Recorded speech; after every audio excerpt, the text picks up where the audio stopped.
नमः शिवाय जय जगन्नाथ।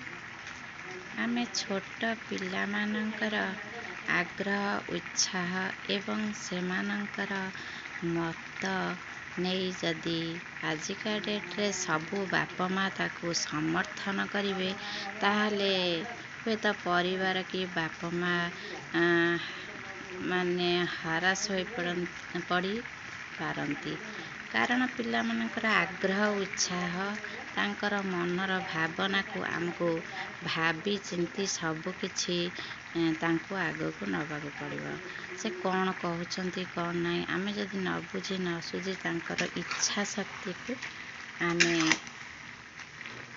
अंकुश न देवा इच्छा शक्ति भल जदि हेथवा ताकू आगे नेबा खराब हेले तांको जदि आयत करी अंकुश न लगाई रखिबानी ताहले हुए तो आमे विपद रे पड़ी परिबा एवं परिवार मध्य विपद रे पड़ी पारंती।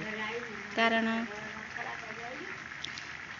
महाभारत रे कौरव माने जेपरी अधर्म रे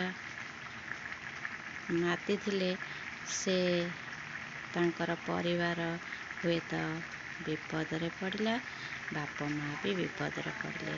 कौरव माने जेतबळे माँ को आशीर्वाद मागिथिले माँ कहिथिले अक्षय हेउ पूर्ण जगते धर्मर हेउ जय। कारण से जानिथिले धर्मर युद्धरे निश्चिंत पांडव माने ही जीतिबे। से एक कथा न कहिकरी से दुई कुल रक्षा करिया पाई एक कथा कहिथिले। से थिले एकमात्र महियसी महिला बा मातृत्वर सठिक प्रतीक आमको प्रदर्शन करि जाइछंती। आमर गोटे विषय थिला गांधारी रा आशीर्वाद आपण मान तो निश्चिंत पढ़ी थिबे। से विषयटा बहुत हृदयगम होइतिला मोर पढ़िला बेले।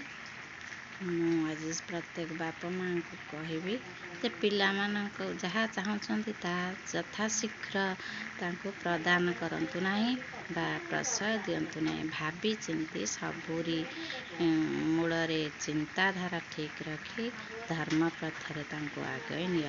निश्चिंत तुमे एवं संतान संतति